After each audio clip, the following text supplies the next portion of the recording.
What is up, heroes? This is Midnight Zero, and welcome back to week 11? No, week 12 of the NCPL. This week we were going up against Coach Caden, coach of the Arkansas Araquanids.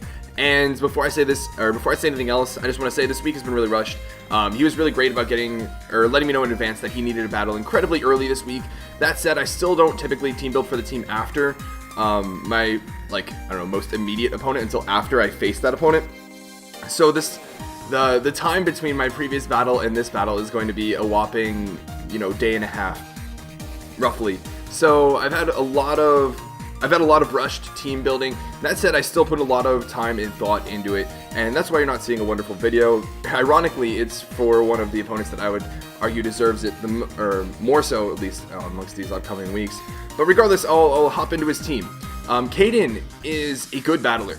He probably doesn't think that I think that, because I'm pretty hard on him in our Discord server and such. I'm always one of the ones to point out what he did wrong, when in reality, ever since TGFA Season 2, he's improved so much. He's actually making a lot of really strong plays, and it's usually cracking under pressure or one or two misplays that end up giving the game away when he's been playing really well for 90% of the match. And so I have been kind of harsh on him. And so Caden, if you do see this, know that I do think you're a really good battler and that you are a really good battler. And I'm just trying to be harsh on you because I know you have a lot of potential and you've already shown plenty of improvement.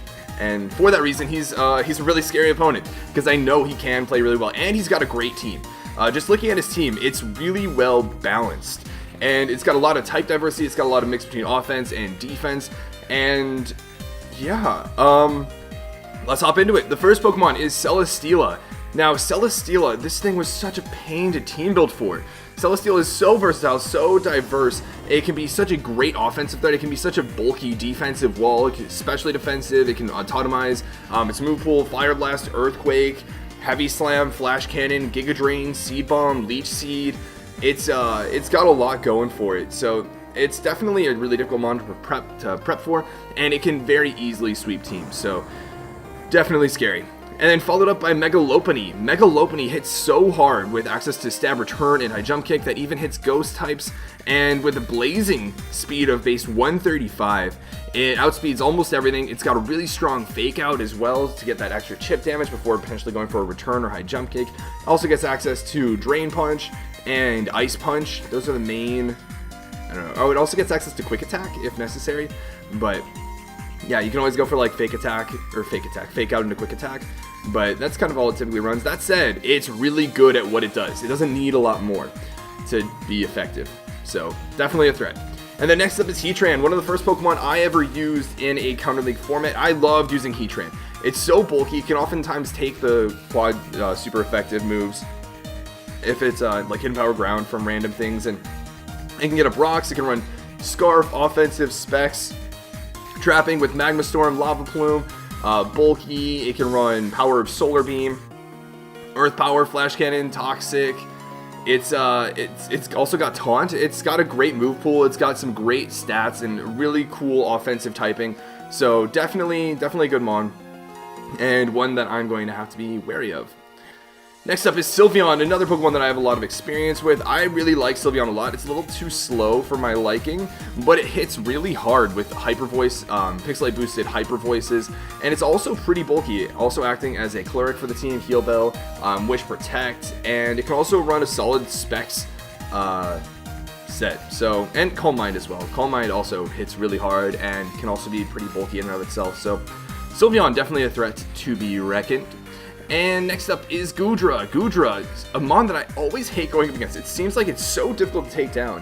Its typing gives it plenty of resistances. Its HP at 90 and Spadef at 150 make it super bulky on the special side. A lot of times, one of the most common sets is Assault Vest. It can also run a Choice Band or a Spec set because its move pool is so great, getting stuff like Outrage, Earthquake, Rock Slide, Super Power, Fire Blast, Thunderbolt, Surf, Sludge Wave, Draco Meteor. It's got a lot of great coverage moves, so this mon is a threat. It's very much a question mark. You don't really know what's coming until you run into it, so definitely a threat. Next up is Dugtrio. Dugtrio, trapping Pokemon is good, and Dugtrio is arguably the best trapper that's not banned at this point. It's super fast, and it got a big attack buff this generation.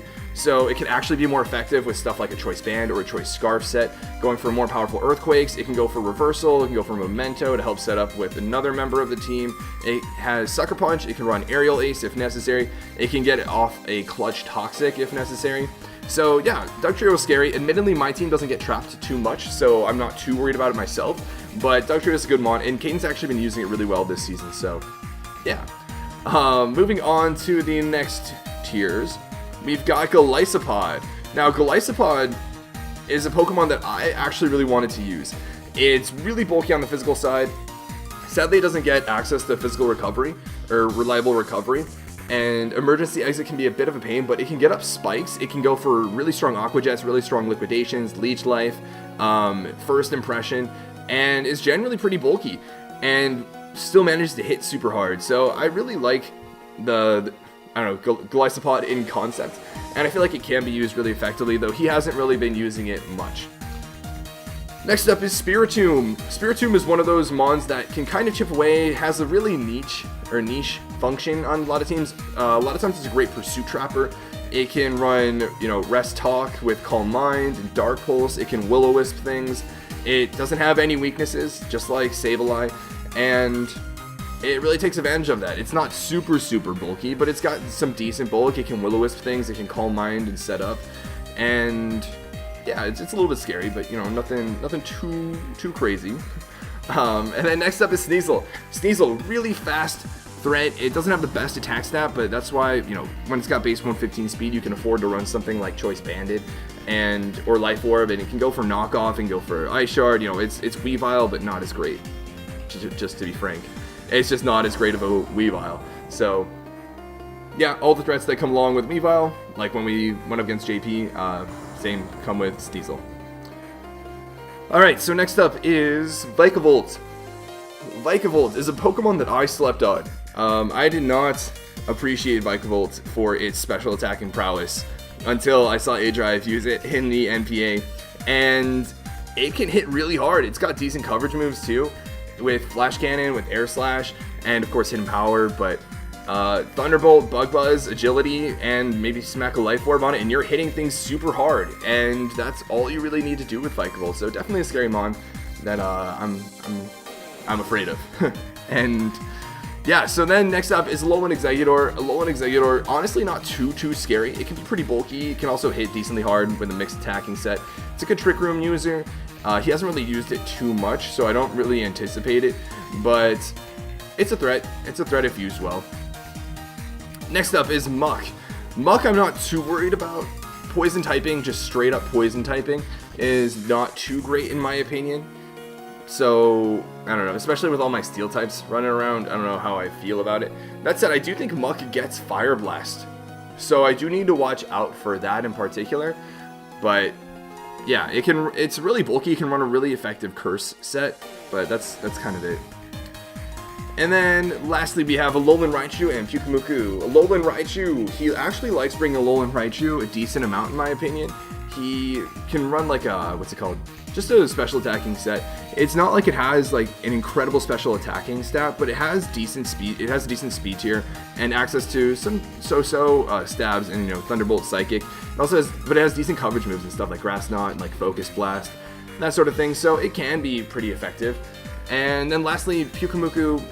Pyukumuku is a Pokemon that I also wanted to try using, but I mean, like, it'd be redundant with Suicune, really. It's really fun. He likes bringing a lot. It can get a ton of Toxics off on things.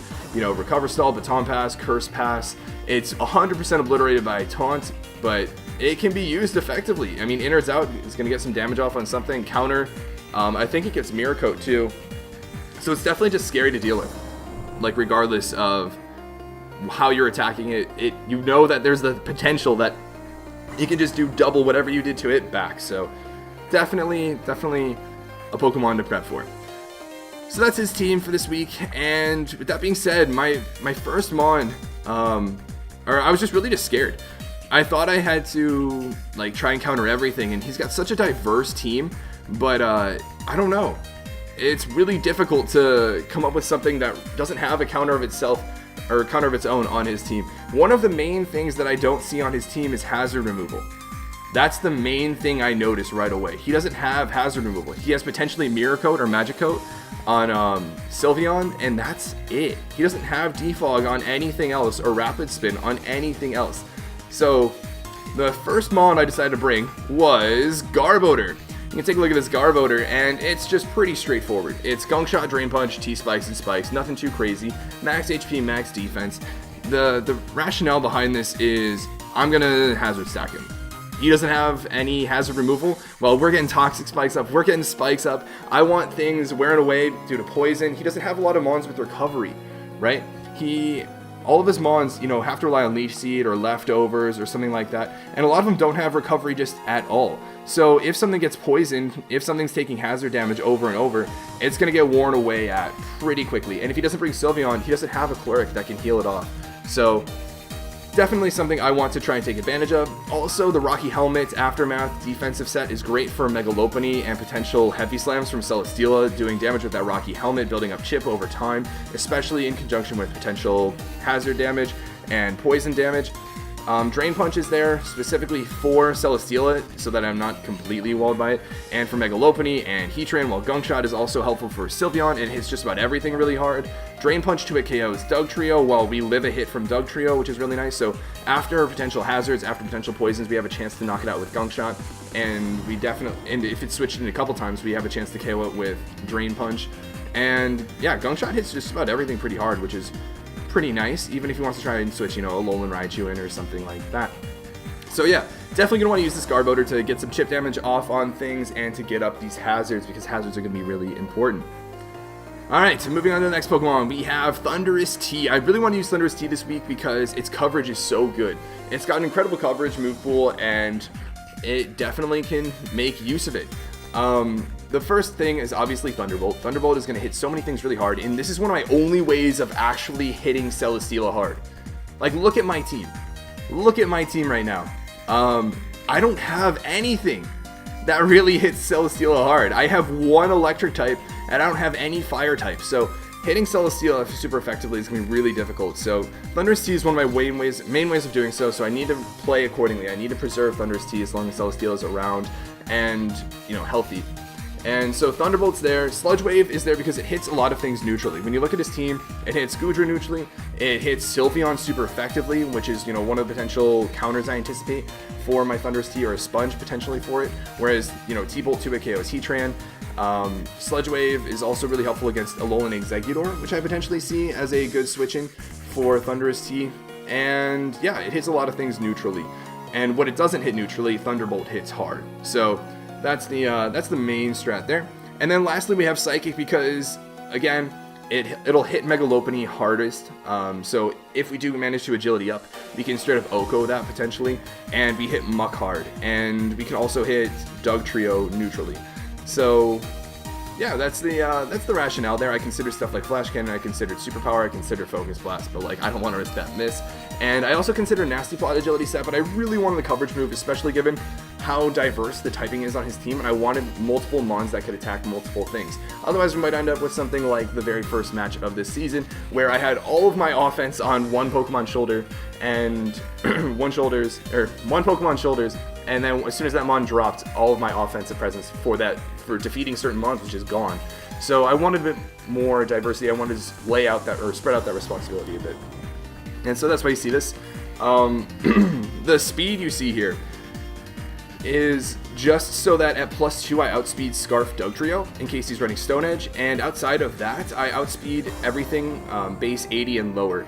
And you might be wondering, that's really strange, but when you look at his speed tiers, he's got Lopunny at 135, he's got Goodra at 80, and then anything above 100, Sneasel is 115, Alolan Raichu is 110, so I can't outspeed any of those Mons if they're running max speed anyways, and if they don't run max speed, they won't outspeed my max speed Mons.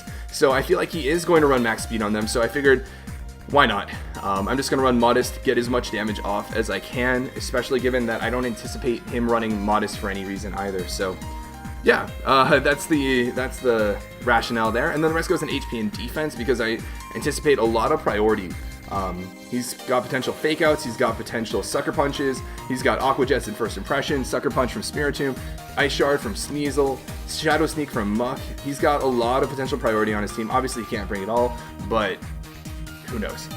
But they're all physical. That's why I went into defense. So that's Thunderous T. Next up is Garchomp. Now, Garchomp is running a bit of a different set this week. We have just enough speed, same speed tier as the Thunderous T, so that I outspeed everything relevant. Same rationale.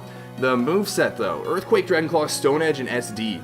It took me a long time to settle on a Garchomp set. I really wanted to use Garchomp because look at its coverage. You know, Earthquake hits so many things neutrally and so many things really hard, and when it doesn't, Dragon Claw hits neutrally and hits really hard. This is also one of my few ways of hitting Goodra really hard, and I also hit Alolan Exeggutor really hard, I hit Alolan Raichu, I can, hit Pyukumuku really hard, and yeah, Heatran as well, I scare that out, I can get a potential SD on that. At +2, because I'm adamant, I Oko Sylveon after rocks, even if it's max defense, or I think that's only like 80% of the time, but still. So yeah, that's why those two moves are there, just great solid coverage for everything else. And then Stone Edge. I typically don't like running Stone Edge, but I wanted to be able to hit Celesteela. That's all it came down to. I wanted to hit Celesteela. I considered Fire Fang for Inferno Overdrive, but really that didn't do a ton more than something like, like a really powerful Outrage or something like that, and it didn't prove to be super useful against the rest of his team. Whereas if I have a Stone Edge, I can potentially hit a Golisopod super effectively, I can potentially hit Vikavolt super effectively, I can still hit Heatran really hard with that as opposed to worrying about Flash Fire Boost, and having a Continental Crush will be overall more useful than something like an Inferno Overdrive, even though it doesn't do as much damage to Celesteela specifically. At +2 to a max defense Celesteela, it'll do roughly 75%. So that's still really good, and he could potentially be bringing an offensive set, and unless he has Hidden Power Ice, he's not knocking me out with any one move. So that's kind of why Stone Edge plus Rock EMZ is there. And again, we're running Adamant Max Attack. We are going to be hitting some things really hard. We do potentially get SDs on Heatran as we scare that out.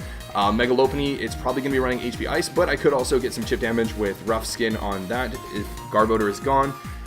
If he's not running, Ice Punch, though I can't imagine why he wouldn't. We also scare that out. Sylveon, borderline doesn't even, want to stay in. We potentially have Acid Downpour or Corkscrew Crash, which Oko it. So, yeah, he might not even want to scare that, or stay that in. We're staying against that. There's Goodra, of course, which we scare out with Dragon Claw. We do a ton of damage. I think we Oko it with Dragon Claw at neutral. Dugtrio isn't going to be doing anything to us. Golisopod isn't going to be doing anything to us.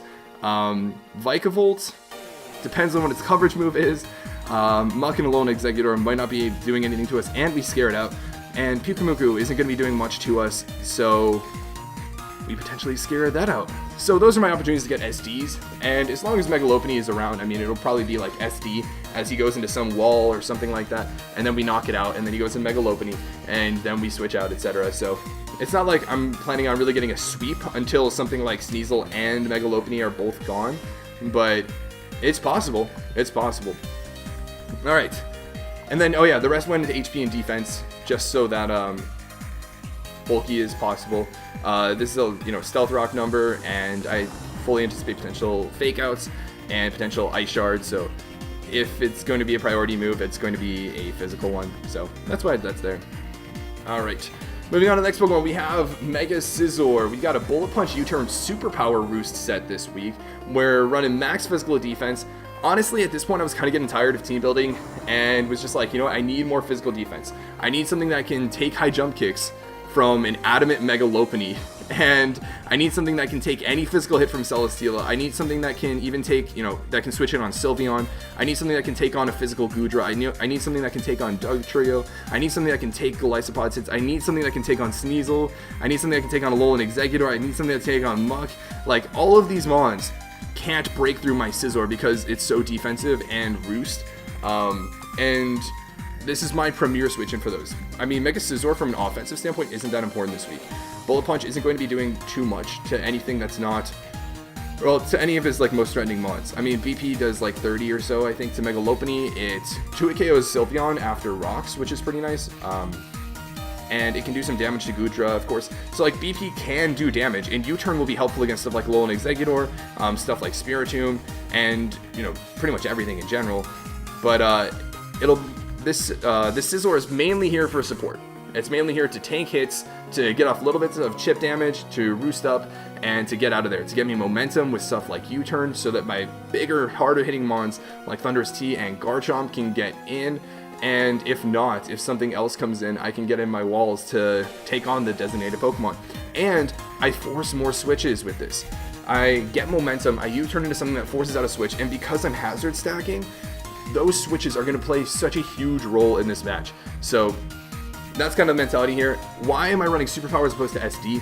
Again, SD isn't going to be helping out too much, because anytime I would SD, I would much rather U-turn into something else that can hit harder super effectively, or I would Roost so that I can tank hits better. So it never really made sense to SD, especially given that the mons I would want to KO with it are really Celesteela, and that's not going to do anything. So what I do have is Superpower, anticipating if he does want to go into Celesteela or Heatran or Mega Lopunny on one of my attacks, I can hit it hard with Superpower. That's all it is. It does like 35%, I believe, to Celesteela, which is good damage overall, and I Oko Heatran and I Oko Mega Lopunny, so if I at least show Superpower and then I'm willing to anticipate a switch with it, I can, or if like Thundurus T is down or something like that, or weakened, or if he has rocks up and I don't want to risk, whittling away at my own Thundurus T, I can just go for Superpower rather than U-turn. Okay. Next up, we have Procoon. Yeah, you guys remember from the battle with Sam, Procoon is coming back. This week we have just enough Spadef for Earth Power from Heatran. Yeah, an offensive timid Heatran will only be doing 24.7% max with its Earth Power, and that means it won't be breaking our Substitute even at neutral. Aside from that, the minimum of 120, I needed a minimum of 120 defense EVs to not get to it KO'd after rocks by a Jolly max attack, Mega Lopunny's high jump kick, and then everything after that is just icing on the cake to help out if he potentially runs Adamant, which is very possible, and to also help out with just all the physical hits I plan on taking with Suicune. Whether it's Celesteela's attacks, whether it's Gudra's potential attacks, whether it's Dugtrio's, Golisopod, Muck potentially, and that's the main point there. With regards to why I chose Procoon, it really comes down to the fact that, well, I considered Roarcoon, right? When you're hazard stacking, Roarcoon is a very viable option. But in this particular case, I wanted Scald just to hit things at the very least. And I really wanted Substitute and Protect. I want to Protect because with Toxic Spikes up, every single turn I Protect is more Toxic damage on them and Leftovers recovery on me. And with so many mons that don't have recovery, just those extra turns will build up damage so much more quickly than going for Roar every single turn and taking hits. Basically, I get a little bit more survivability, and while I'm not doing immediately as much damage, over time it'll do more damage with Toxic. Also, Substitute is incredibly helpful because of Leech Seed Celesteela. If he does bring a Substitute, or not a Substitute, a defensive Celesteela, I really want to bring Substitute because one of its Celesteela's ways of beating Suicune, it obviously has access to Giga Drain, but also Leech Seed. And I know that Caden's gonna have a lot of difficulty with Celesteela this week, knowing or not knowing what to put on it, whether it's Leech Seed, Protect, Flamethrower, Air Slash, Earthquake, Heavy, Slam. It's got so many moves that hit so many of my mons super well, so the question is, what does he put on it? And I really want to be prepped for Leech Seed Celesteela, which is arguably one of the scarier sets in my opinion. And Substitute is a way to get around that. Substitute, Protect, Calm Mind. After a Calm Mind, his Giga Drain isn't breaking my sub, and my Scald is doing a decent amount of damage. And I naturally will outspeed him if he's defensive. If he's offensive, I don't really need to worry about Leech Seed in particular, so I'm not too worried about that. I can also potentially stall it out of some moves, which, sucks, but it is what it is. Outside of that, this is also really helpful for Heatran. I Substitute up, and, there are a lot of physical attackers that don't actually break my sub, so that's definitely good. At +2, Gudra doesn't do too much to me at all. At +2 or +1, Sylveon isn't doing too much to me. I think +2, Spec Sylveon does like 26 or 27% or something like that. So with Protect, with Substitute, with a little bit of Skull damage, I'll be hopefully taking things out. I do, of course, just need to find that one turn to set up, and that could be on Heatran, that could be on Megalopony, that could be on Goodra, it could be Dugtrio, it could be Golisopod, it could be Celesteela even. It could be a lot of different things. I just need to find that opportunity. So hopefully, I think Procoon in and of itself is scary, right? Whenever you bring it in, whenever you try to start setting up, it is a scary mon because it's kind of like a one-trick pony. It doesn't have a lot of recovery, so if you screwed up once, you take a lot of damage, and you have to live with that damage. You can't rest it off and try again another time. You just have to try to make it work with what you have, and it makes it even more difficult to have it succeed the next time you try. So I'm scared, but it should be good. And then lastly, we have Bronzong. I needed a special wall. I needed something to help take special hits from a potential special Celesteela, from Sylveon, from special Goodra, and from Heatran, and Vikavolt, that is, too. And you might be wondering why Bronzong. Well, I do have Heat Proof. I do have Heat Proof because that will limit or halve the damage I take from Fire-type attacks, which is super helpful. I have Charge Beam so that I can hit Celesteela hard. I have Earthquake so that I can hit Heatran hard, and I have Gyro Ball so I hit everything else, whether it's Sylveon, and or whether it's Dugtrio, whether it's Megalopony. I think Gyro Ball OHKOs Megalopony, it OHKOs Dugtrio. It does like 30% to a defensive Sylveon, where it does like 40-something to an offensive Sylveon. It also gets up rocks. This Bronzong would be really helpful for getting up rocks, because again, he doesn't have a way of getting rid of them. And Sylveon isn't going to want to stay in against this thing. Heat Proof allows me to take on a lot of the fire coverage I anticipate, whether it's Flamethrower, Celesteela, or Fire Blast, Celesteela, whether it's, Lava Plume from Heatran. I take like 25% from a Lava Plume from Heatran when I do a ton back with Earthquake. I can take Fire Blast from Goodra. Not that I really plan on hitting Goodra in particular back hard with anything, but I could potentially get up rocks against it. Because I don't have Levitate, though, I can get trapped by Dugtrio, which is a little bit scary. That said, I live in Earthquake, unless he's, some attack boot or damage output boosting item, and OHKO it back with Gyro Ball, and luckily, he probably won't have a Sash because of hazards hopefully being up by then. And yeah, this also helps out with Vikavolt. It does decently. That said, Bug Buzz can be really scary if it's Life Orb. And yeah, that's the main deal. I've got a lot of defense and limited offense, so I do need to play very carefully with Garchomp and Thunder Sea, only bringing them in when it's really safe, after things have taken some hazard damage for a while.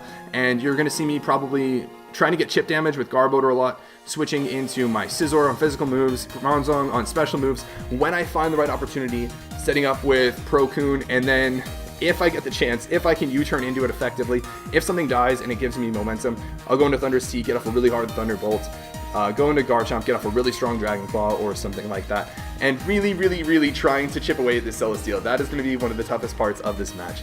So I hope you guys are excited and wish me luck. This is going to be a good battle, or it should be a good battle. I mean, I'm not like psychic, but it should be a good battle, and I'm looking forward to it. I'm really nervous, but it should be fun. But I'll see you guys in that battle. But until then, this is Midnight Zero, and this mission is complete.